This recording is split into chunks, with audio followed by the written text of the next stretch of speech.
The comfort of your favorite seat is now your comfy car-selling command center, thanks to Carvana. It doesn't get any better than this. Your favorite seat's the best spot in the house. Make it even better by entering your license plate or VIN and getting a real offer in minutes. There really is no place like home.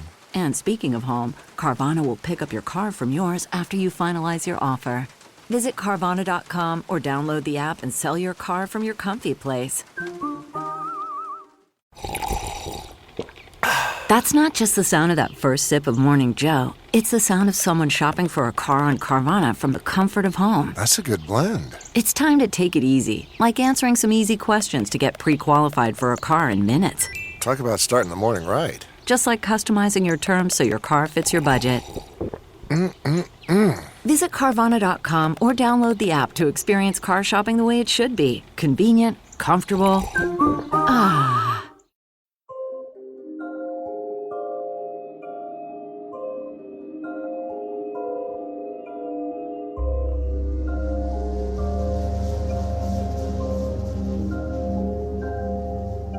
Peoria, Illinois, July 1972. 18-year-old Randy Emert found himself reporting his sighting of a subhuman bipedal creature that was seen by him and his friends a little over a month earlier. Randy told the local newspaper he had originally decided to keep the sighting to himself as he thought those that would hear the story would think he was crazy. Later, he would feel compelled to report his experience after reading a story about sightings of a mysterious creature with a similar description as the one he saw in the state of Louisiana. It would seem, in the early 1970s, Middle America found itself besieged by strange creatures that lurked in the forests and waterways.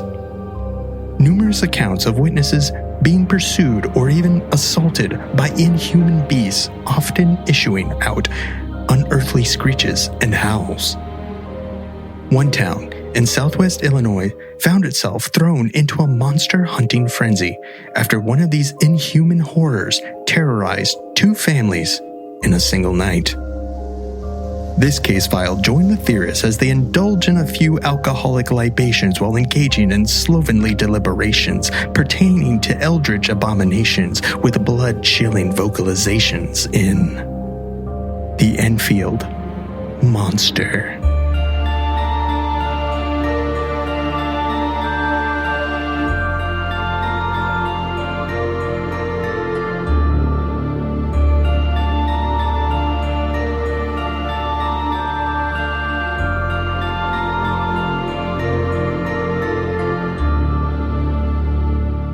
Welcome to Alien Theorists Theorizing Case File 234, The Enfield Monster. I'm Braden. I'm Zell. I'm Dan. And I'm Andrew. And before we get going, we got to do a big old rip-diddy-dip-dip-dip-dip, it's your birthday. Rip-diddy-dip-dip-dip-dip, it's your birthday. Happy birthday to one and only Zell. What year is it? There's lots of guesses on social media of how old you are, but when you have to put in your account details when you create an account with these modern sites, the date does not go back nearly far enough. So on those sites, it says I'm 34 because I like the year of the dragon, 1988. Thought it was a good year to pick. But Yeah, Dragon, Dracula. 88, hey? Yeah. When was the oldest, driest?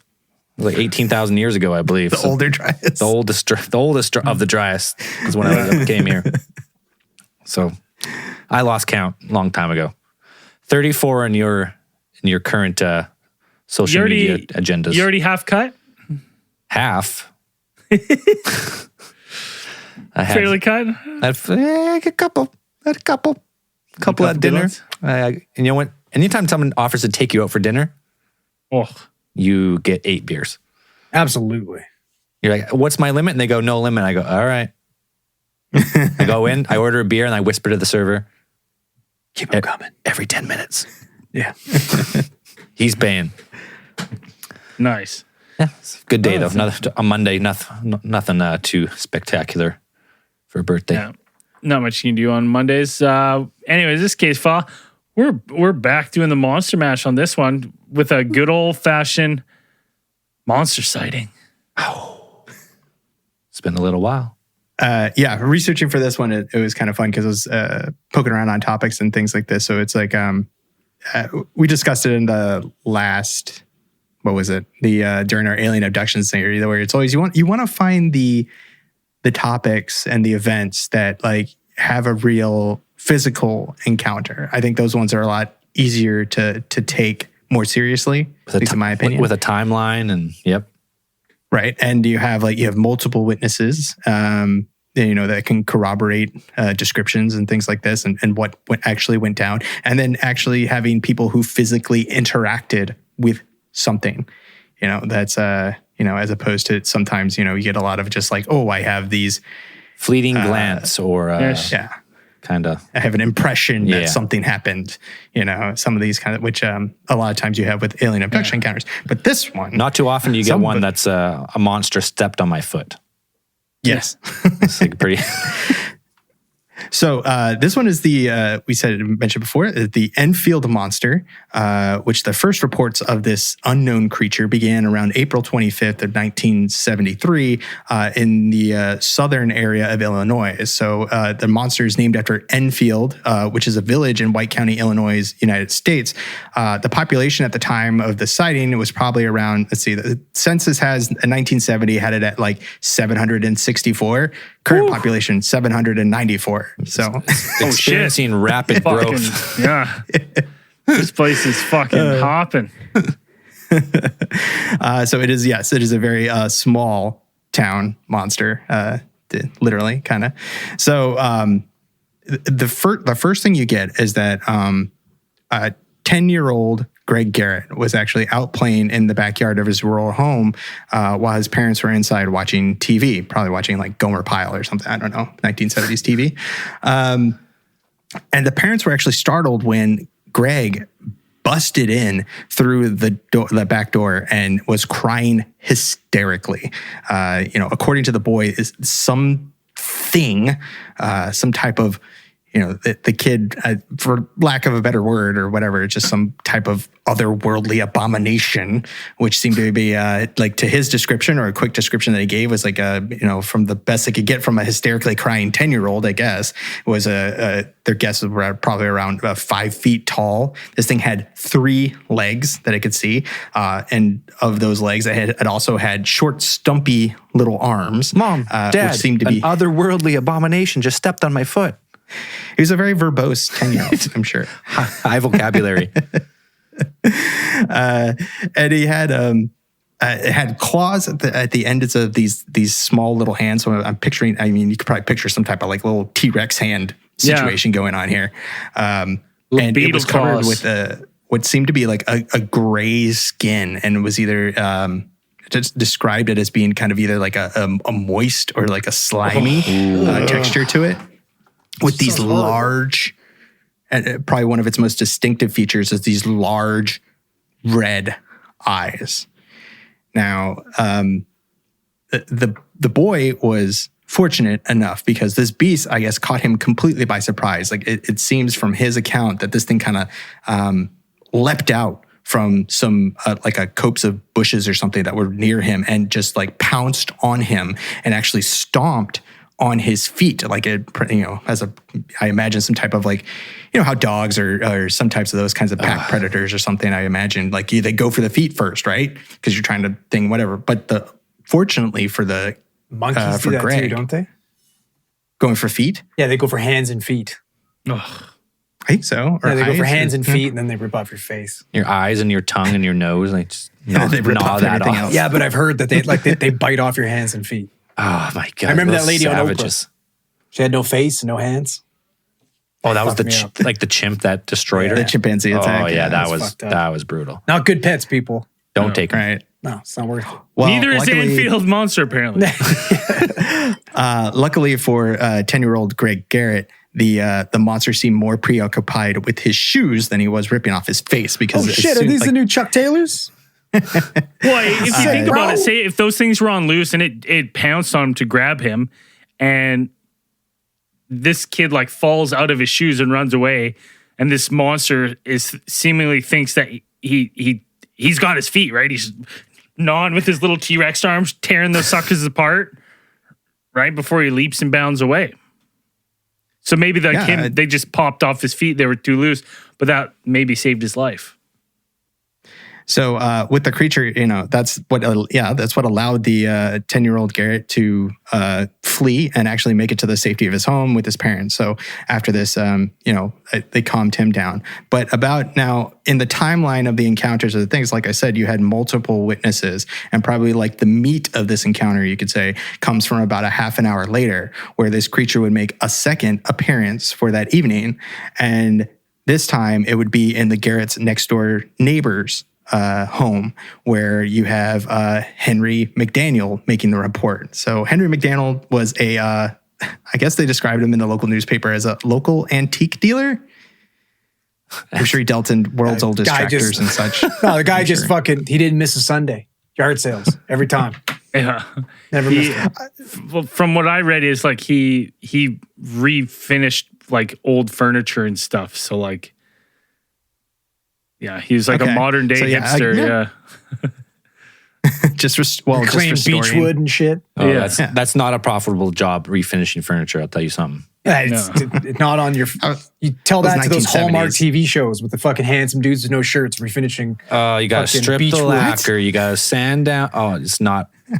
People just don't realize it's not worth it. Just buy a new table, people. Come on. So this evening, McDaniel and his wife are returning from a meeting, is what is reported. A meeting for what? I'm not sure. I mean, I imagine it's like a meeting of like local antique dealers, like the group Local chapter of antique dealers. Antiques Roadshow came to town. They were fucking meeting. It would be. Antiquities would fit nicely, as usually characters from most H.P. Lovecraft like horror novels are all antiquity dealers. Are we 100% sure that he had a wife? Because I saw it on one thing that he had a wife. Every other account that I read was that he was a single father. I heard he was a widower. A widower? Yeah. So I was never too sure, because I did see it on the one that it was him and his wife, and then every other one it was just him. He's by himself. He's raising these kids all by. Well, yeah, after the encounter. Yeah, I'm not like. I'm pretty sure I had that. Okay, so either way, he's Danny. Yeah. He's Danny Tanner or he's not. Doesn't matter. Yeah, we don't know if he's Danny Tanner. No. Now, when McDaniel returned, Sans wife or with wife, we're not sure. When he returned to the house, apparently the children were already clamoring in a panic about something trying to enter the house specifically through the window where the AC unit for the house was installed. And these aren't little kids. These are like, it's like a 13-year-old and a 15-year-old at the time. Like they're not like young children. Youngins. They're teenagers, and they're freaking out because like someone's scratching at the door. It's trying to pull off the fucking window AC and crawl in that way. Terrifying. And so from an article in the Mount Vernon Register News from April 27th, 1973, after McDaniel got this from his kids, probably trying to write it off at the time, it's probably like they're just making stuff up or, overactive imaginations. He actually heard something scratching at the door. What? And one account read that he was first he didn't really believe them, but he was kind of alerted because he was like, well, shit, it does look like the AC unit's been like jimmied back and it's not sitting normal, right? And he wasn't sure if it was maybe some roughhousing or something that had knocked it up, but he was like, he noticed that the AC was shimmied, like wasn't how it should be. It looked like someone had moved it loose. So he was like, oh, okay, well, that's maybe a little weird. And then all of a sudden, on the door. He opened, hello? Hello? Who's out there?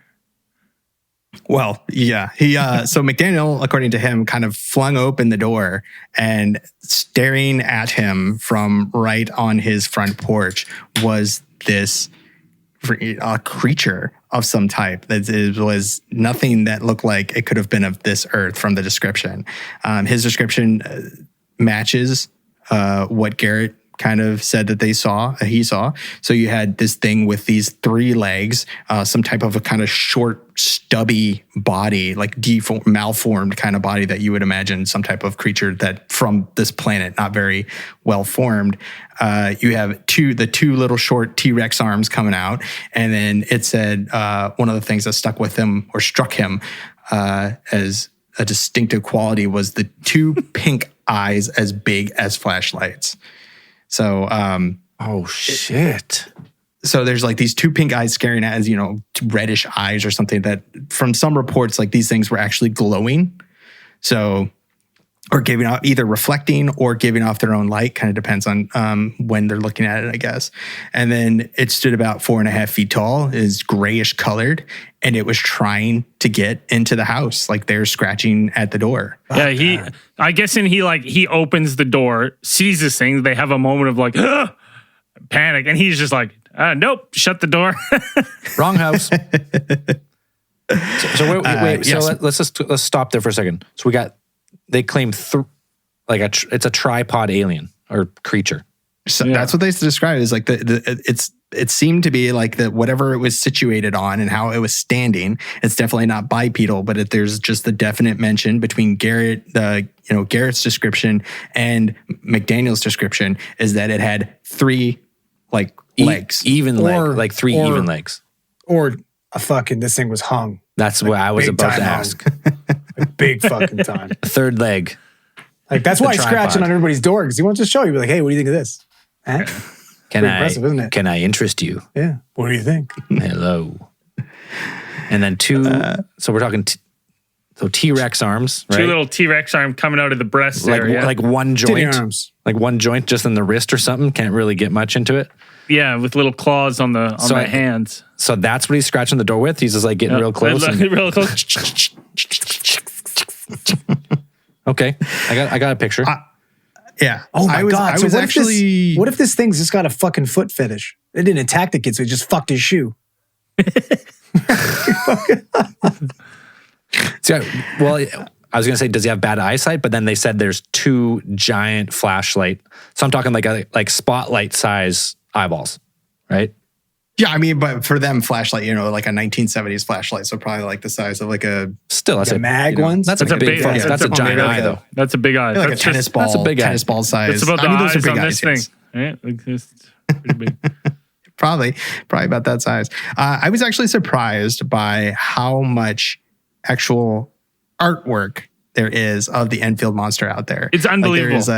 There is a large number of just artists' depictions, renditions, imaginations of what this creature is from these descriptions that were kind of printed out because nobody ever really got a good photo of the creature. We just have these descriptions to go off of. But there are tons of just people like drawing out and like pretty good ones. Hashtag look it up because a lot of them terrifying. Yeah. It's not something you want showing up in your porch at like 8 p.m. at night. Yeah. That's not something you'd be happy about. So McDaniel sees this creature standing there, scratching at probably his front door. He probably opened the front door and there's probably, I think there's the screen door kind of there and this thing like scratching at the edges.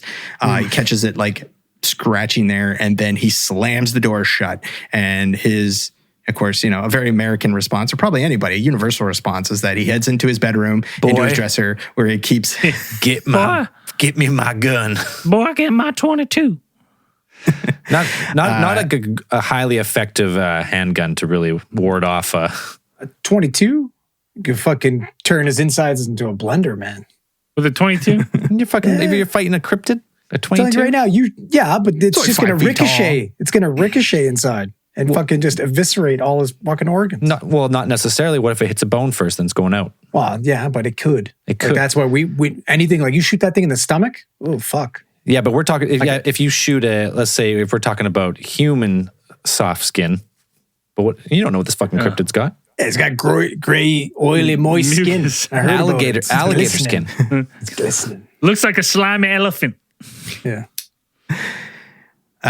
He retrieved his 22 pistol and a flashlight from his bedroom dresser and then walked back up to the front door and flung it back open. Now, at this point, McDaniel said that the creature was probably about 12 feet from where it had been on his front porch. And McDaniel immediately fired 4 shots in quick succession at this creature. I feel like this is every gun-toting American's moment. They're like, this is what I've been waiting for. This is my excuse. I get to get my fucking gun and I get to shoot the fuck out of something. That gun's been loaded in that front desk for years. Itching, right? Like, that's why you have that shit. I mean, 1970s, that was your home security system. You know, Southern Illinois, I'm pretty sure. It's like, he got the opportunity to kind of shoot a monster. You know, you get to be a real monster slayer at this point. So McDaniel is quoted as saying that when I fired the first shot, I know I hit it. He said that the creature kind of gave out this very distinctive and memorable hiss, reminiscent of a wildcat, and then which McDaniel, I guess, was able to imitate for the police after they arrived. Which is how does it sound? What's a wildcat sound like? Can't think of you. Wildcats make a lot of noises. I've heard. Well, even. I mean, I've seen the video of the two bobcats, like the two lynxes or whatever.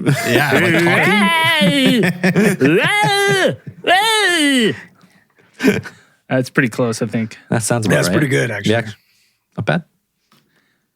And as quick as that creature had arrived, it fled. And it was pretty fast because McDaniel said he remembered it just covering about what he estimated about somewhere between 50 and 75 feet in 3 hops.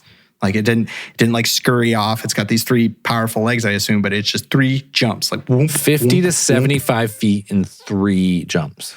It's pretty impressive. It's pretty impressive. So the McDaniel home apparently was well, you got 3 legs, I guess. 3 powerful legs. I mean, that seems to be from some of the descriptions. Like we're going to talk about some of the other ones, but like it seems that hopping is kind of its main. I would assume that's like its escape locomotion events, because some descriptions have it kind of like a scurrying, like there's not really hopping. It kind of like moves. It feels like it'd be awkward having the 3 legs to like. You're either doing a scurry or something else, because I feel like the legs would kind of get in the way of each other.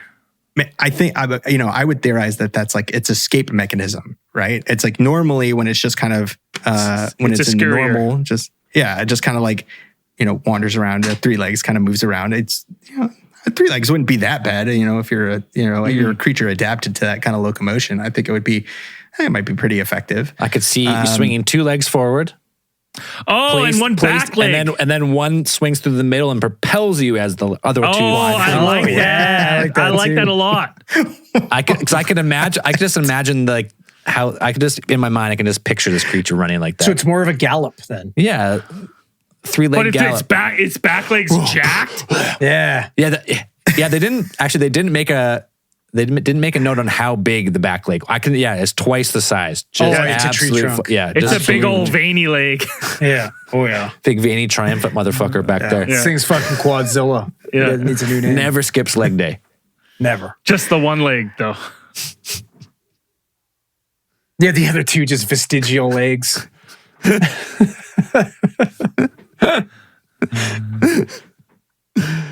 McDaniel lost sight of it after, that evening, after it disappeared in some brush near a railroad embankment near his home. So after that, it was gone, right? And then he was, he was thought of, a pretty good idea. We should call the police, because he had no idea what he had just seen. And then the police kind of got themselves out there, and that's where we get a lot of the reports of what actually happened. Did you hear that phone ringing? Yeah, I think we have a recording of that. Enfield Police Department. Sheriff, it's Henry McDaniel here. Now go ahead now, Henry. Is this the non-emergency line? No, Henry, I'll tell you what's emergency, what's not emergency. Now go ahead now, boy. Tell me. All right, Sheriff, are you sitting? No, but God damn it, Henry, don't waste my time. Let's go. Sheriff, I just seen a creature. Whoa, now. You tell me you seen a creature? Sheriff, I seen a creature outside my house. I took a shot at it. You shot at a creature? Yeah, Sheriff. This creature had 3 legs. No, you said this creature. Hold on a second now, boy. You said that creature's got 3 legs? Sheriff, as I live and breathe, 3 legs it had. Now, listen now. That reminds me of something now. Because the other day, I'll tell you what, I saw the little Williams boy. The little Williams boy was running around town flashing, streaking. And I went after him now. And I said, hey, little Williams boy, you better stop there and turn around. And the first thing I thought, God damn it, that boy got 3 legs. Got a little bit closer. He hung like a fucking donkey. Now, I'm telling you, the kid is packing an iguana. So you sure you didn't see? You sure it wasn't the little Williams boy? Sheriff, it was no Williams boy. Sheriff, this thing bounded 75 feet in 3 jumps. Now, I'll be honest with you now. I'm telling you, this thing's pretty big. If that little Williams boy really wanted to, he could probably bang that thing up and just use it like a pogo stick. Sheriff, there's no penis, okay? There's no penis on this thing. Okay, hold on now. So you're saying it's a lady creature?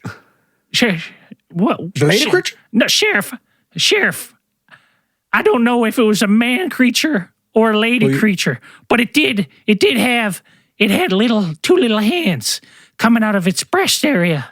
Oh, it's got little titty arms. You say it's got titty arms? Sheriff, it had two arms. It was, and they came out of the breast area, just 2 little arms. Oh, hold on. Now, you hush up, boy. I know. You know what it was?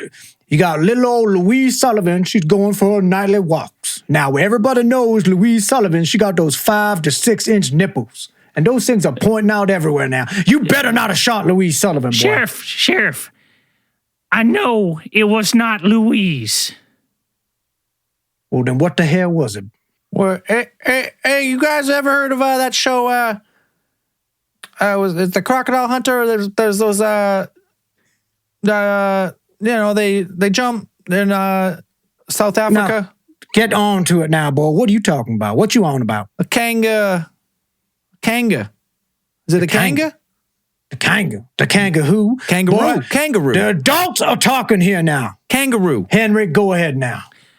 Now, Sheriff, I know you didn't just ask me if it was a kangaroo because you know I served in WW2. That's right. Thank you for your service. And I was stationed in Australia, and I was fighting the Nazis side by side with kangaroos. And I tell you, this was no Now, hold kangaroo. on a second now, boy. Now, hold on a second now. Would you ride in them kangaroos? Did you climb on top? Did you fight with them? Sheriff, I prefer Were not they your friends? Was it a pet? I prefer not to talk about WW2. All right? I want to talk about this creature. The creature that I shot that is running through the forest, Sheriff. All right, now, hold on now. Hush up. I got a problem. Listen, what we're going to do, we're going to get a lineup. So go ahead now. Listen here, deputy. You go ahead now and get that little big Dick Williams boy. I'm going to go round up Louise Sullivan with a big 5-inch nipples, and we're going to find ourselves a kangaroo, and we'll find out which was which. And that was it? That's the legend of the Enfield Monster. They had a lineup. It did. So they brought in a kangaroo. They brought in a girl with 5-inch nipples. And anybody else? Was that it? And the Big Dick Williams boy. Big Dick Williams. And the Crocodile Hunter in 1973. Or Big Willie Williams, as he went by. Yeah, I would have went with Captain Kangaroo because that was a show at that time. Instead of the Crocodile Hunter. But they did. It's like he called the non-emergency line. He's like, I shot something.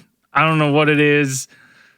And they're like, I guess he had a reputation in town where they're like, all right, well, like he's not one to bullshit. So let's go take a peek. Here's the thing. Also, the fact that let's get into this guy's mindset right now. Like, yeah, obviously he was a little bit frazzled, but at the same time, okay, he hit this thing. So he obviously took aim at it, right? He obviously got a good look at it. It was right at his fucking door when he opened the door. So he got a good look at it. And then after shooting this fucking thing, he comes inside and calls the non-emergency line. Like, this is not a guy that's shitting his pants right now. Right? This is a guy being like, I just saw something. I know what the fuck it is. I better go call somebody and let them know. I shot at it. I hit it. But it's not really an emergency yet. Yeah, he's like, listen, it was fucking weird, but it is what it is. But that being said, you said he's not known for being a bullshitter. Oh, I heard otherwise. Well, they get one of the troopers on scene, and they're like, well, this guy's not, seems to be telling the truth. He's not drunk. I listened to an interview. He's not crazy. I listened to an interview with the Enfield mayor at the time. Somebody interviewed him, and he told a story about how his house, Henry's house, caught on fire, and the fire department came, they extinguished the flames, and the mayor was on the volunteer fire department at the time. And then Henry came out and was like, "Hey, there's $4,000 on my table. Now it's gone. One of you firefighters took it. I'm gonna need it back." And the mayor was like, "This guy, like, first of all, he's not known to be a guy that would even have that kind of money." Well, hey, listen, don't blame him. Fucking antiquing wasn't working out, man. He was yeah. So stop trying to grift the fucking local fire department. Probably volleys at that time. So yeah, well, speaking to how we can't really. I mean, you can go ahead and some things, yeah. Not to speak of McDaniel's character, but to his state of mind at the time. James Masser, like Braden mentioned, was one of the troopers on the scene and reported to the local newspaper that McDaniel seemed sober and rational at the time. So we know, he's sober-ish. Which, yeah, in 1970s, sober could... He's half probably, cut. there's a That's continuum Zell. there. Right now, Zell seems sober. I'm sober-ish. That's like 2 glasses of scotch, 4 glasses of scotch. It's still considered sober. You can still drive. Okay, that's breakfast. So the creature was nowhere to be seen when the police arrived, as it had seemingly fled the area, but it had left behind seemingly definite evidence of it actually being present, or something had been there. So when the police went around and investigated, looking for signs of the creature, they found scratches on the outside of the house they're like, possibly these could be attributed to a wild animal of some type. They couldn't identify for sure what. There had been some tracks that they found going off in the direction of where the creature had fled to, and when they looked at these tracks, they weren't able to positively identify what had made them, but it seemed to them to resemble what they said was they resembled a dog's track, but with 6 toe pads. And dogs have 5 because they have the 4 fingers and then like the middle one, which is the 5th. They got like the dew claw. Is that what you're talking about? Well, they have like the 4, right, and then the like the pad below. Well, that's their pad. That's the pad of their foot. That's not a claw pad. But I think it's just a pad. But they have the little fucking the dew claw like up on the ankle. It's like their little thumb thing. Yeah, that little dangly claw that gets caught. But that doesn't leave a print. Except in snow. I don't know. Snow, you want maybe. You want me to get a dog in here? Go grab your dog right now. Let's see the paws. Hold on. Let's get some dogs up in here. Let's put this to rest. How many? Axel, let's go. I need you for a second. Come here. Come here. All right, if you're watching the live stream, you're going to see a couple of dags here. Oh, we got a wiener dog. Let's bring him up. All right. All right. Let's see here. Yeah. All right, to count 1, 2, 3, 4, and the dew claw. The dew claw doesn't have one. It's like I Well, don't see. my dog's got dew claw. Huh? So 1, 2, 3, 4, Yeah. and that little claw on the inside there. Right, but like what you're going to be seeing, I think what you're going to be seeing, like when they make the impression in the thing, is you're going to see 4, I believe. Probably. You'd have like the middle pad, yeah. like the middle pad, and then you'd see the 4 kind of toe pads, and this one had 6, which was unusual. Super or it unusual. Could be, if that's what it was. Now, the theory came up that this was perhaps a kangaroo. That was actually something that was thrown around as not just a product of our amazing recreation of the event, but. McDaniel was positive that it wasn't on account that he reported having a actual pet kangaroo while he was serving in the army in Australia. Yeah. So, which raises a whole bunch of other questions. And the other questions for me is like, not only did police think of the description of like, okay, well, 3 legs, kangaroos bound on their tail, but they're like, there's reports of a zoo losing some kangaroos. Not only that, like where was this one? A man in the area also the previous year had reported a pet kangaroo lost or stolen named Macy. Yeah. Right. So there he was, maybe it's that Macy kangaroo. Like so I'm like, I've never thought like wild kangaroos on the run would be a thing, but apparently in Illinois it is. There's in the 70s, there was loose kangaroo. Well, I mean, have you ever seen one of those like big red kangaroos? The juiced out ones? Man, like the just cough fucking- diesel looking fucking ones? jacked. Their tail is fucking jacked, and they can bound 15, 20 feet, or if not farther, I believe. Like they just fucking fly across the road. And in Australia, they're kind of like deer here, right? People hit them all the time. They're like, they'll go bounding across the road, and you won't even see them coming, and they'll smoke your windshield or your grill, and the long jumps. But those ones are rare, though. I was reading like the smaller little gray ones is the ones you see commonly, but the big juiced out ones you see like very infrequently. Like even like locals can go a lifetime without seeing them. The reds. Yeah, like the big juiced out fuckers. The fucking. This is a guy who has seen kangaroos before, so he knows what they look like. Yeah, but it's also in the middle of the night. It's dark, and you're not expecting to see one in motherfucking Illinois. You know what, like, though? You know what, though? Here's the thing. Here's the difference. I think right now, if I like, there was a scratch on my door, I whipped my door open, and there was a kangaroo, and I'd slam the doors. I'd be like, what the fuck was that? But I think as I'd be sitting there, I go, I think I saw a kangaroo. I wouldn't describe some like gray, slimy, like, monster. Like I get that some of the description you can kind of fit the narrative of a kangaroo. But you get gray, 3 legs, like the eyes are a little bit weird, but in the dark, arms and the fucking little, T-Rex arms. That sounds like a but kangaroo. at the same time, I don't know. So like the climate at the time of like the knowledge of kangaroos, was that like, did you have those like nature? They had Captain Kangaroo, so they kind of but like just a regular person, like, would everyone know what a kangaroo is? I don't know. Back then in the early 70s, like, oh, that's a kangaroo. Here's what I would say is that we have to take McDaniel's account as 100% accurate as what he saw, because he was quoted as saying, "I have a photostatic memory." Photostatic? Is that like photographic? I have no idea. When I saw photostatic, here's this actual quote in the newspaper. He said because they specifically questioned him as to how he seemed to be able to recall so many accurate details that he was testifying to about his encounter with this creature, and he is quoted as saying, "I have a photostatic memory," because it doesn't change. It's static. It stays the same. It's like he sees it and it stays the same and it's stuck there forever. Yeah, I thought it was some type of term, like an early term for photographic memory or something like that. I tried to look it up. It's not. Now, I'll tell you what, boy, I got that photostatic memories now. I synced it. It's got beady eyes. It's got 3 legs. It's fucking gray and scaly. So, also that too. Like he says he had a pet kangaroo. Like, what are you talking about? How long did you serve in Australia? Like, I don't know, you had dude. a pet kangaroo. Like, where did you get a pet kangaroo? Like, how did you?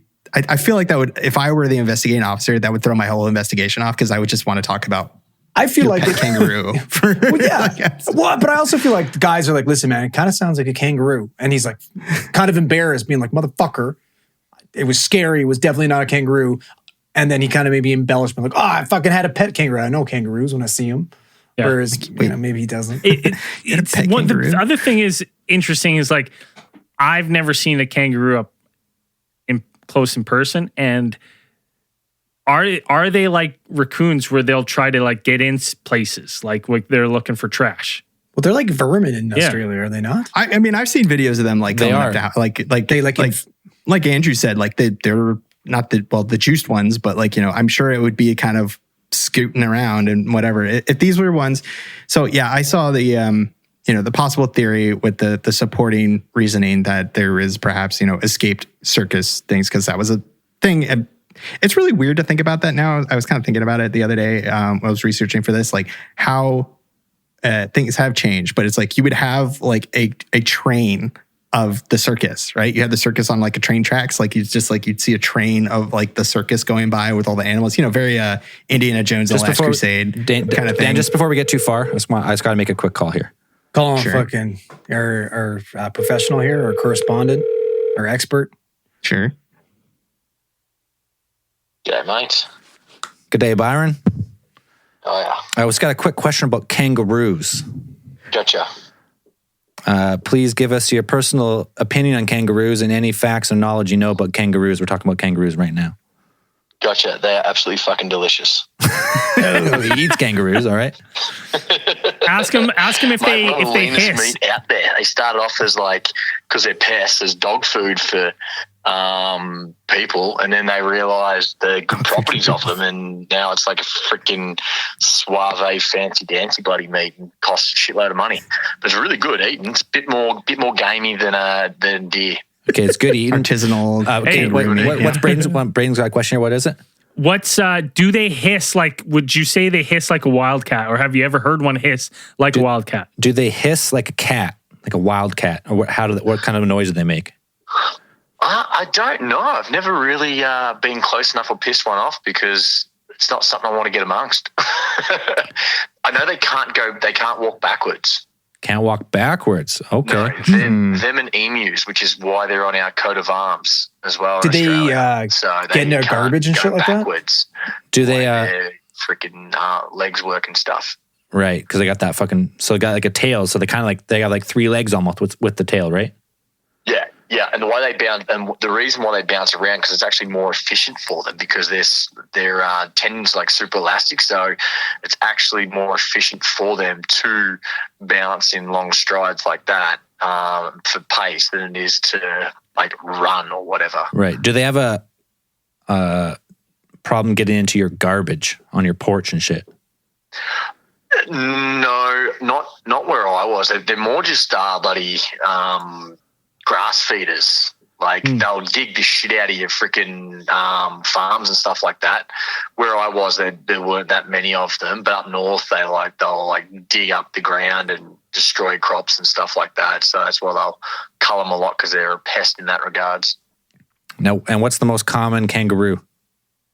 I would say I think the grey kangaroo. I don't know. Okay. But up north, I know there's a shitload of red kangaroos, and they're the big bastards that look like a freaking. They look jacked. On steroids with bloody pecs and biceps and shit. Okay, we're talking about a possible cryptid that perhaps may have been an escaped kangaroo.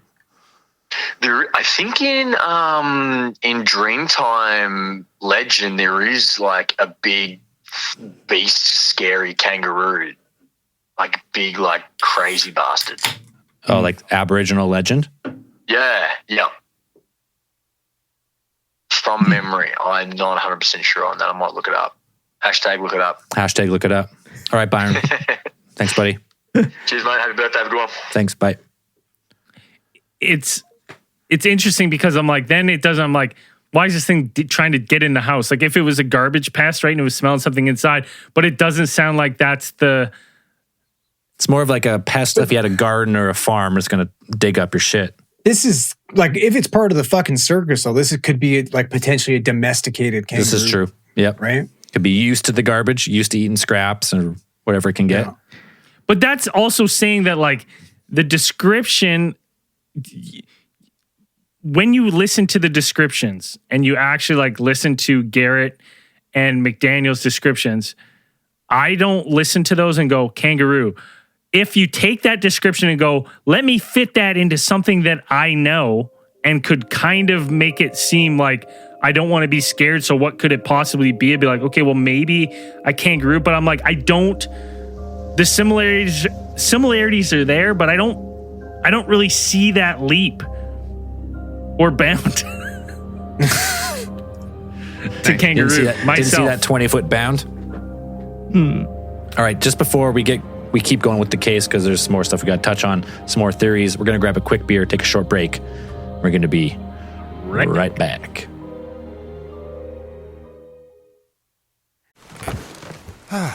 The comfort of your favorite seat is now your comfy car selling command center, thanks to Carvana. It doesn't get any better than this. Your favorite seat's the best spot in the house. Make it even better by entering your license plate or VIN and getting a real offer in minutes. There really is no place like home. And speaking of home, Carvana will pick up your car from yours after you finalize your offer. Visit Carvana.com or download the app and sell your car from your comfy place. The comfort of your favorite seat is now your comfy car selling command center, thanks to Carvana. It doesn't get any better than this. Your favorite seat's the best spot in the house. Make it even better by entering your license plate or VIN and getting a real offer in minutes. There really is no place like home. And speaking of home, Carvana will pick up your car from yours after you finalize your offer. Visit Carvana.com or download the app and sell your car from your comfy place. Now, another interesting thing about this case is that you not only have two witnesses, you have a repeat witness, because McDaniel actually reported 2 weeks after his previous encounter, he actually saw this creature, or perhaps a whole different creature again. Like, you saw the creature again, or perhaps it was even another creature. So on May 6th, McDaniel said that he was woken up in the middle of the night by the howling of neighborhood dogs. Like, the dogs were freaking out about something that, which is kind of like a common kind of occurrence with some cryptids. You know, you get the dogs freaking out, a lot of these things. That's a common occurrence at my house every night. The neighbors got like 12 dogs. Did you check outside for Enfield Monsters? Yes. Most of the time, it's a black bear who just runs through the fence. Just bolts right through it. Doesn't even stop. Yeah. You should see. I should send you a picture because I had it's one of those like pre-made cedar fences, right? Oh, the panels. And last year, a black bear got scared by all the dogs, blew through it so bad that it like disintegrated. So I've basically made a pallet fence to keep them out. Like, it's just 4 pallets screwed together. It's probably stronger. So McDaniel, already kind of having the procedure down, pulled himself out of bed, grabbed his .22, and yanked open the front door. And he said when he looked out there, he pulled out his .22 like it wasn't fucking on him after that first time. after the first one. He'd be tucked into my gainch at all times. He actually sighted the monster this time, and that it was actually standing out near the railroad tracks, that kind of near where it disappeared before, but far enough away that McDaniel he didn't report feeling threatened at all by this creature. Like, it didn't really notice him, and he was he was fine with just observing the creature. And so he kind of described the Enfield monster creature just casually lumbering along the railroad tracks, and that McDaniel didn't really feel a need to shoot at it. Rather, he just kind of, watched it. He had a newfound respect for the creature. So I ate a fucking .22 bullet, man. It is what it is. Absorbed it. So the first time, he says it was bounding 20 feet at a time, and now this time it's just lumbering. It's kind of like because it doesn't slogging around the track. Well, probably doesn't see him, right? Yeah, it didn't see him, so I'd imagine he's probably just chilling. Whereas the thing, he does report it being like, and he didn't get shot this time. This is true, right? But it did bound away later. I think, like, it got to a certain point, and he says he reported seeing it kind of bound away into the night. So it got to a certain point in the railroad tracks where it felt like it just kind of took off. Maybe it noticed McDaniel kind of seeing him and didn't want a second .22. Recognized him. He's like, oh shit. Oh fuck.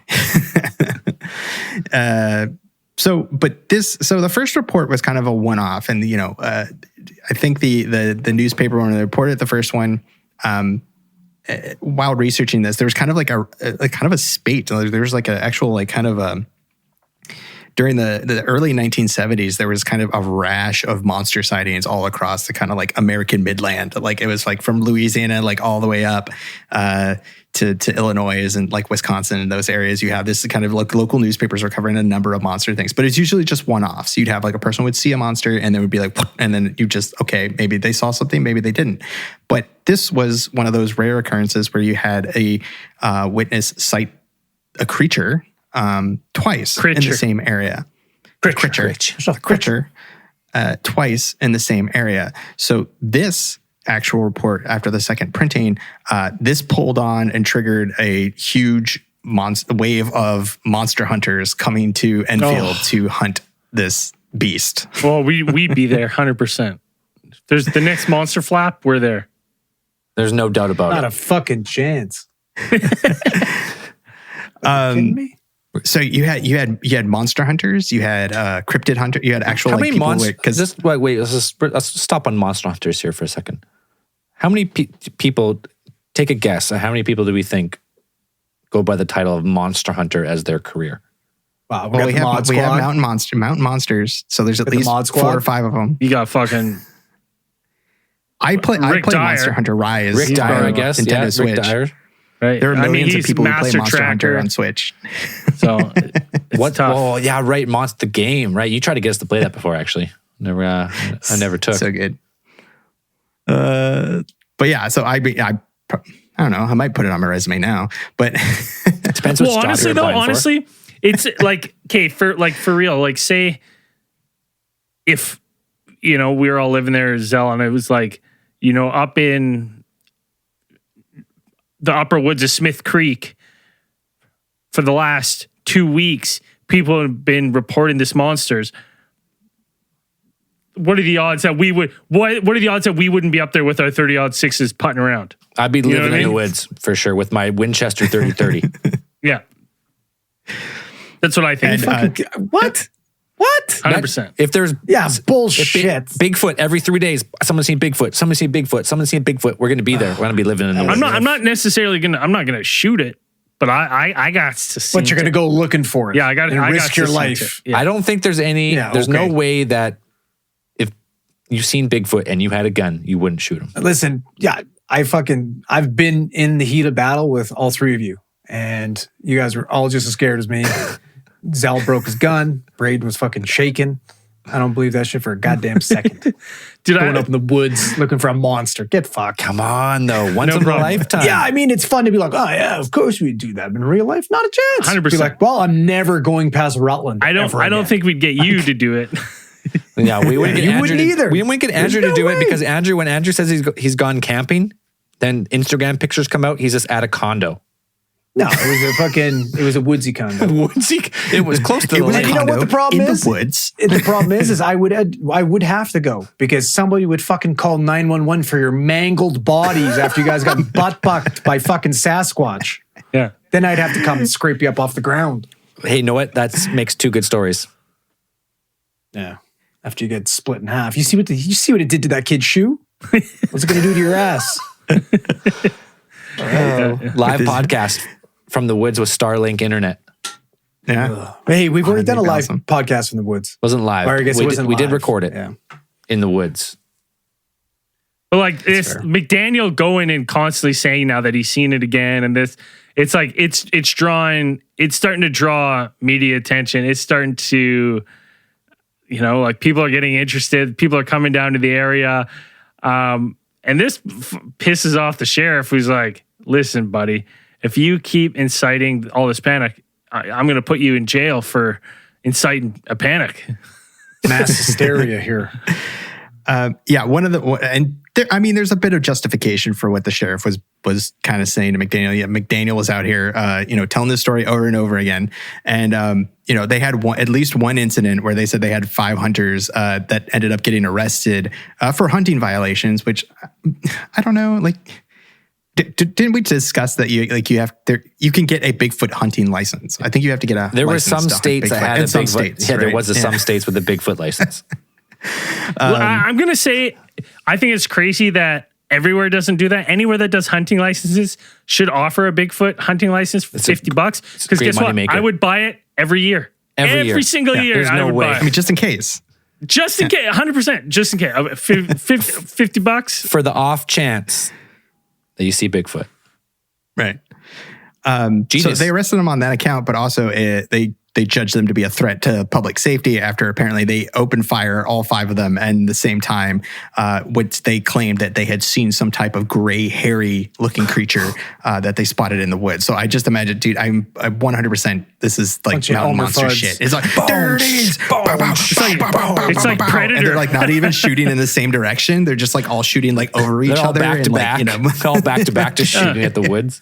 one guy's shooting this guy, and then one guy's like got his rifle like over the other guy's arm, like while he's shooting. They're just like shooting like crosses rifles, and it's just like I feel like that's what was happening at that I imagine point. And it was just Jesse absolute Ventura insanity. from Predator, and then when the whole military, they're just mowing down the whole forest. Clear cutting it with Yeah. their fucking reload. 100%. Yeah. So there's definitely a reason that the there's a good reason that the sheriffs were kind of like, we need to nip this in the bud and kind of get this. Well, someone's going to get hurt. Spread it if everyone's wandering the woods. It's becoming a public menace. Yeah, you're going to have someone get shot in the woods or something, right? Like looking for this thing, spook another group. They've got guns. Everyone's just blindly shooting in the woods. It's a recipe for disaster. So I think the sheriff did a smart move here to kind of quell this, but it's still interesting that they have this account. You have, and you had like, it was enough, like, I guess there was enough credibility or enough, it was enough of a sensation to warrant the attention of one guy with the incredible name, Rick Rainbow, news director of radio station WWKI in Kokomo, Indiana.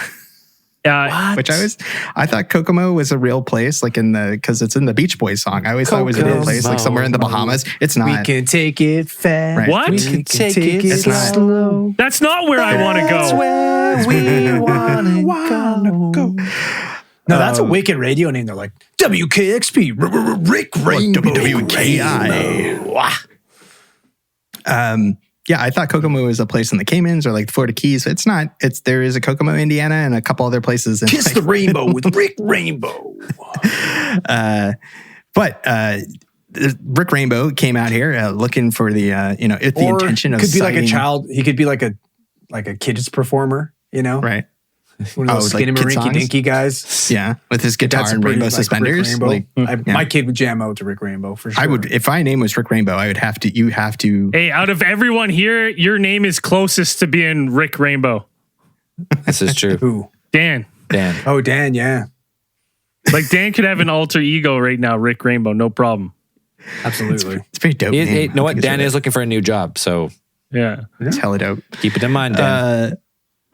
It's out there. So now he had gone down there with the intention to get his eyes on the Enfield Monster. And he might have met that objective because he claimed to have seen what he described as a short, stooping gray entity lurking around some abandoned buildings. And from what I saw of pictures of, like, this was like an abandoned buildings. And I saw some pictures of just like an abandoned like amusement park, like there was like creepy, like, abandoned like carnival site or something. There was like, that's where if you were going to cite a creepy monster, like that's where you would see it, like creeping around the fun house or something like that, like Scooby-Doo style. Like, no, thank you. No. Terrifying. And so I guess this was also close to the McDaniel's home because, that's where you'd start, I suppose, a place that had been cited twice. And Rainbow actually reported later having captured an audio recording of the creature's unearthly screeching, howling sounds. I tried as hard as I could to find an actual audio recording of it. Can't find it. Yeah. It's probably been destroyed because it would probably drive you insane or something, but for good reason. So... but I couldn't find an audio recording. Dan, you're not going to give us your best guess of what it sounds like? The man with 1,000 voices. I know you got it, didn't you? Be like something like that, like because it's kind of creepy like that. It's weird though, because then he also said like there's a screeching, and then he said it sounded like a baby crying. Which is funny though, but like that to me, that's cat not noises. Funny, Andrew. That's a kangaroo. That's a kangaroo. That's terrifying. No, that's fucking cat noises, man. Like my cat. I get woken up by my cats in the middle of the night because I think my kid's crying. But they sound like the way they meow, all fucking weird when they're like fighting each other and shit. Sounds like they're like my kid's crying. That's weird. Yeah, they do make some fucked up noises. But there's Illinois they have to have a type of big cat. They got to have like a bobcat or something, right? As far as wildcats go, I'll look that up. Look it up. Yeah, pull it up. I'd imagine they'd have a bobcat. I'm not saying McDaniel though, but I'm talking about these news crews. They could have just as easily. Yeah, bobcat's the only big cat. Yeah, so they just could have easily ran into like a bobcat or something like that. They didn't get eyes on this thing. They heard it. Well, it says cougars too, but it says they only have one native cat in Illinois, and it's the American bobcat. Sure. But you can find some cougars. Right. But I would never describe a cougar as a three-legged But again, that's not what I'm saying. Yeah. I'm saying the people that heard it, not, didn't synced it. These guys only heard it. Yeah, that's an interesting one too, because I'm like, it's the 70s too, so I'm like, how many people would have heard a wild cat at this time? It's not like you can look it up on the internet. More, right? More people. There's probably fucking double the population of big cats back then than there are now. Perhaps, yeah. I would say that people might have been familiar with the sounds that bobcats make, especially if you're living out in that area. Like if it's a native, but not Rick Rainbow. Probably not Rick Rainbow. Well, Rick Rainbow is from Kokomo, Indiana. Like Kokomo. Maybe they have cats in Kokomo. Not sure. But the Kokomo cat. Okay, so maybe Rick Rainbow, not being a native to Southern Illinois, might have mistaken the cat thing. But well, and they're out there looking for something. So anything that they hear, they're going to be hypersensitive to and be like, well, what the fuck is that? Right? Sure. Especially when they're in an abandoned graveyard muse park. So the thing is, like I mentioned before, this specific point in time, especially this year, there was a number of sightings of creatures with the kind of similar descriptions of what was being seen. Because just like 70 miles, I say just, but still, like 70 miles west of Enfield, there was another sighting of another couple sightings of creatures that have come to be named, like they call them the swamp slobs. That's a great band name. Yeah, sounds like fuck. That's Braden's gym nickname. Yeah, that's an early WWE like wrestler name. Yeah. Like the swamp slobs. Hailing from parts unknown. The swamps in Illinois. Yeah. In June 25th of that year, 1973, same year, you had Randy Needham and Judy Johnson, who had parked on a boat ramp in Big Muddy River near Murfreesboro, Illinois. Now that Big Muddy River, like I looked that up, and that river goes really far. Like it's a very winding river. It flows, baby. Not huge, but it runs a fair way from Murfreesboro, like east to west. Like the Mississippi. Runs a fair way. It's very original name as well. It's descriptive, I'm sure. And so they said that they heard something. They heard a cry quoting that said it sounded about 3 times as loud as a bobcat, only deeper. Right. So it's like they're describing it in terms of the sounds of these creatures. And I would kind of put money on these being similar creatures or the same creature or, whatever. But these people, they know what a bobcat sounds like. And this quote, like this indicates that they know what a bobcat sounds like. They're familiar with it. But this one didn't sound like that. It sounded deeper. It sounded louder, stranger than what it was. Bigger. Right. Louder. And so when they looked up, when they heard this sound, they said that they sighted some kind of large, huge creature kind of lumbering out them and still making that sound, right? And enough to be, this one was 7 feet tall and white, according to their description. And this one had short body hair that seemed to, or short body hair or something that seemed to be matted with river mud. Okay. And this is what kind of clutches it for me, is that there was another sighting. This sighting really clutches it for me because you have a sighting by Randy. What is it? Is it Randy Creeth and Cheryl Barrel? Cheryl Barrel? I think it's Barrel. It's Barrel or Barrel. No, Cheryl Barrel. That's not a real It's name. Cheryl Barrel now. Yeah. Apparently, they were sitting on their back porch about 10:30 p.m. And like around the same time, around the same dates, and they saw something moving along the trees on the river just beyond where their lawn ended. And they described it as seeing this thing that it seemed white and like a whitish color, marked by dirt or something like that. And they kind of estimated this weighing about like 350 pounds. And it's about 7 feet tall is what they kind of guessed, with this large round head and with these long arms, which Cheryl described as kind of ape length. So you kind of all the way hanging below their waists or something like that. And when they saw this creature standing, one of its most distinctive qualities was that it seemed to be watching them with these glowing pink eyes. Oh, shit. I'm going to tell you exactly what this is right now. What's up? Solomon Grundy. So It's fucking Solomon Grundy. Died on a Monday. Yeah. Or it's That's him. whatever this thing has a wicked case of conjunctivitis. Just pink eye. Farting on pillows. That's for sure Solomon Grundy. Okay, wait. Here, Solomon Grundy rings a bell in my head, but is that is this a comic book? He's Or- DC Well, zombie he's Hulk. somebody who was born on a Monday. Yeah. Christened on a Tuesday, married on a Wednesday, Is this a comic book? took ill on Is this Thursday, like an obscure grew comic worse book? on Friday, died on Saturday, buried on Sunday, and that was the end of Solomon Grundy. Wait, so this, I'm not, you could be making up Solomon Grundy right now and I don't. I'm No, not he's a making real him thing. up. It's a DC comic. It is a comic? Yeah, well, it's also he's a villain. poem, though. The comic, based the on comic character was based off of a poem. Okay, you could. It was obviously based off of somebody creeping around. He's fucking basically Cheryl zombie Barrel Hulk in the 70s. in the comic. Okay, Okay, thanks for clearing that up. no problemo. It's interesting that you have, because in this one too, the police again track and find footprints, right? Like they're obviously taking these reports seriously enough in this area in the 70s for the police to go out and, really kind of look into this. And they even found like slimy substance that kind of like goes into like the first description of the Enfield Monster. Ectoplasm. Here's what I would say. So, assuming that the creature that they saw, so these sightings, like the McDaniel sighting, Garrett sighting, and then all the way up to, and then if you're kind of following the timeline up until the Barrel and Creeth sighting, I would say that the creatures vary in size, but not by much.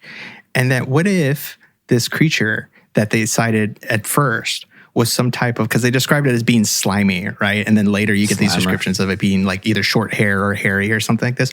What if that thing that was sighted, maybe it wasn't a foot, maybe it was a tail or something like that, and that was maybe like the larval stage of this creature, or Its first form.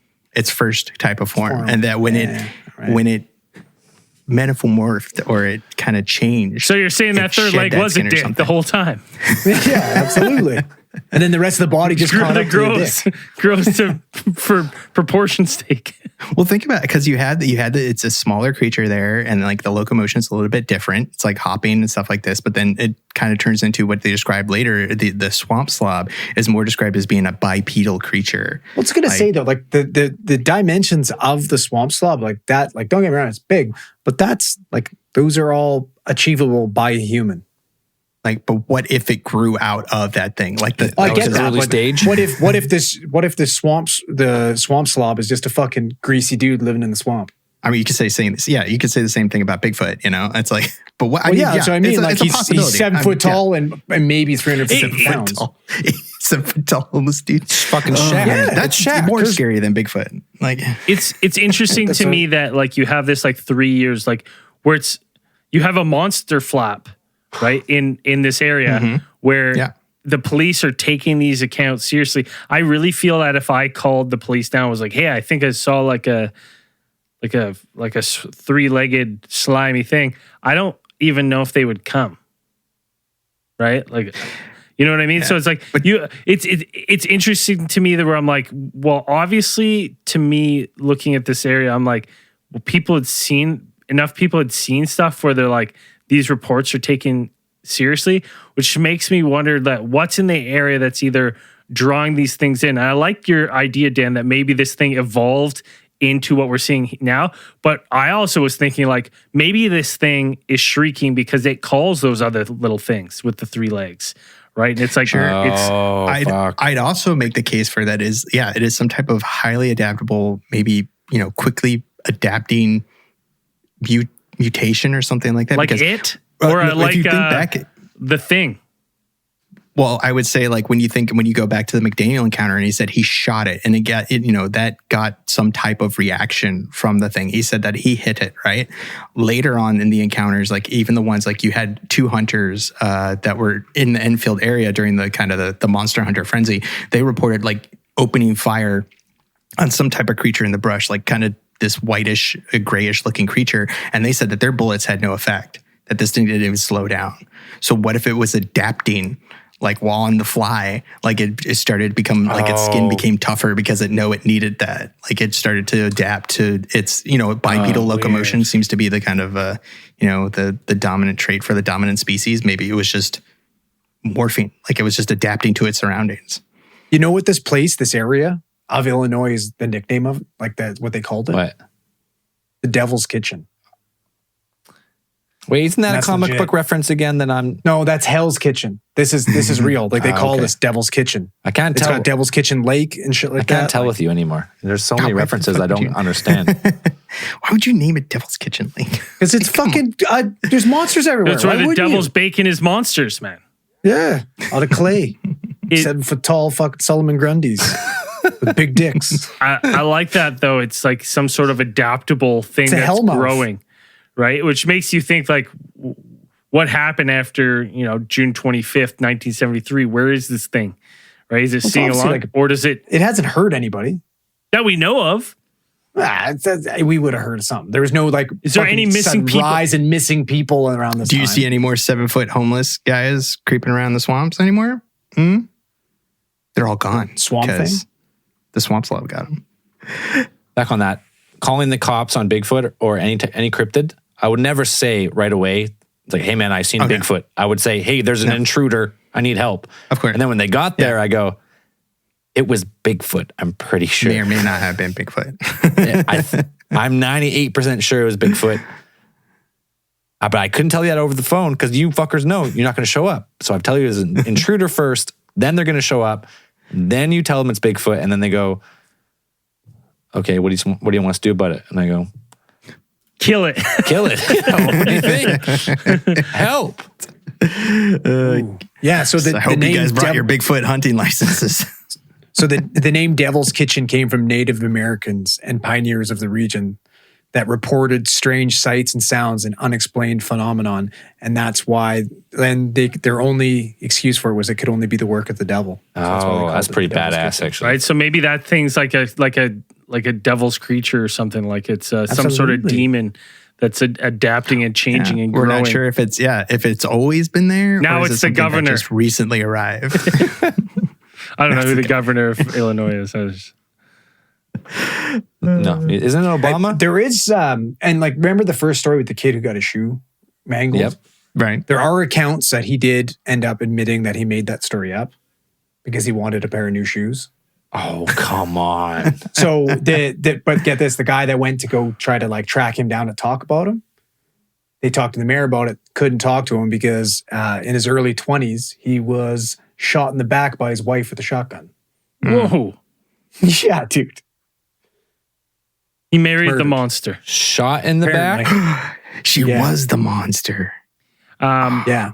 But yeah, there's like plenty of accounts of him like admitting, but But those are was it all his after mom the saying, fact. It's "Hey, not like we can ask him now, right? So it's one of those ones where he's it's like, dead. if someone's just like, oh yeah, he admitted it was bullshit. Yeah, maybe Right. maybe I don't know. Maybe his wife was a plant, and he was about to go back on it. He's like, couldn't live with the guilt of the covering up. He's like, people have to know about this. And And he then got she was smoked. like, no, I'm sorry. keep the change." You fit the animal. It's still like a terrifying account to me of like that initial account of like McDaniel just and the kids, coming home to see your kids that worried, and then just there's something at your door, and you're just like, it's a fucking 3-legged creature. And again, hashtag look it up because this thing looks terrifying, and you would shit yourself if that was at your front door. There's no way you would mistake it for a kangaroo. No way.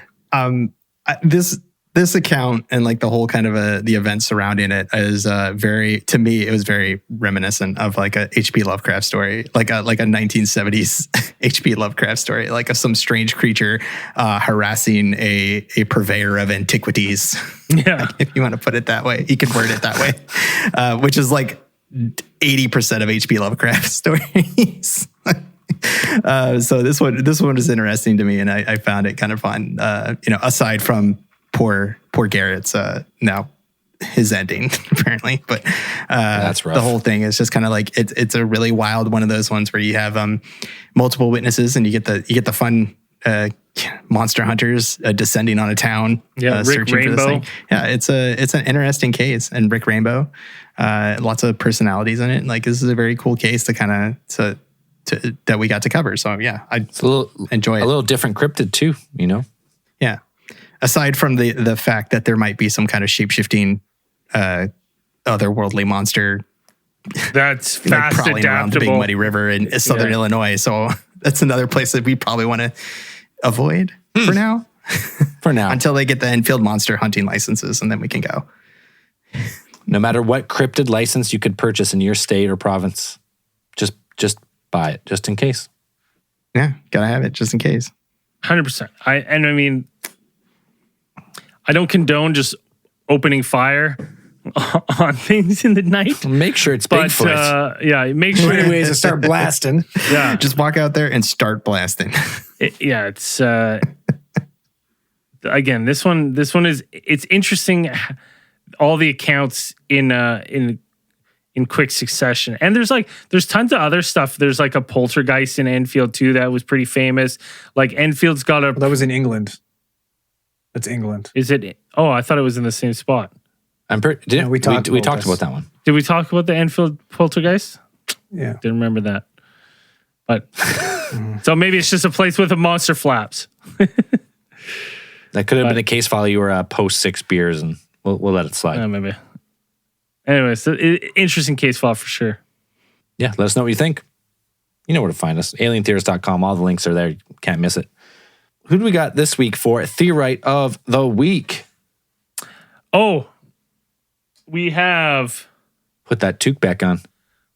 Blushing Cat Lady on Instagram who knitted the Theorist this giant toque that I'm going to get to Zell. It's made especially for his Yukon Gold head. It's reversible. It's got the alien eyes. It's pretty awesome. It's hand knit. She does amazing work. You can find her stuff at Instagram at Blushing Cat Lady Knits.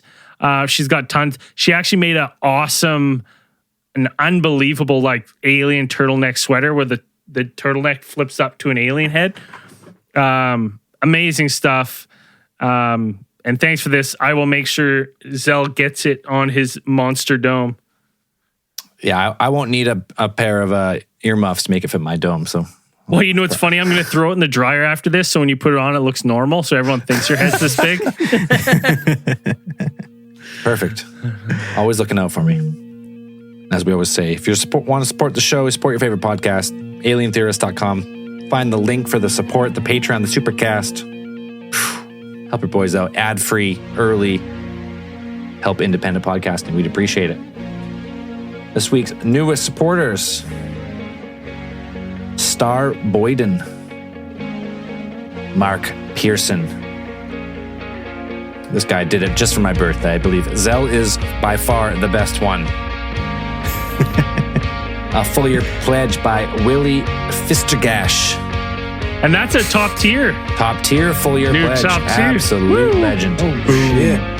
Brock Tamas. Thank you very much, Mr. Fistergash. Mr. Fistergash. Brock Tamas Prime. Roctimus Prime, I think. Oh, Brocktimus Prime. Better cadence on that one. Cody Hatley. Chris Moreno. Michael Muya. I think so. Taylor Gibbs. Josh. Brandt and George Vasquez. Thank you very much for supporting the show. And as we always say at the end of these things, keep those eyes on the skies. See you in after hours.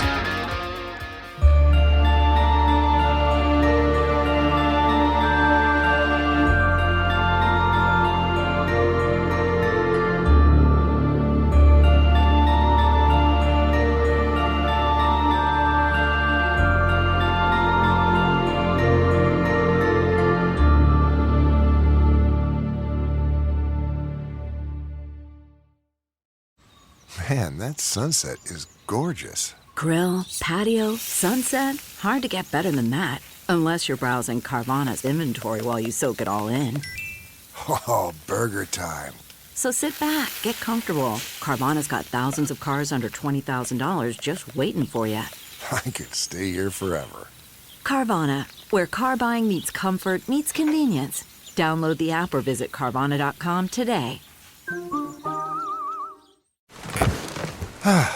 The comfort of your favorite seat is now your comfy car selling command center, thanks to Carvana. It doesn't get any better than this. Your favorite seat's the best spot in the house. Make it even better by entering your license plate or VIN and getting a real offer in minutes. There really is no place like home. And speaking of home, Carvana will pick up your car from yours after you finalize your offer. Visit Carvana.com or download the app and sell your car from your comfy place.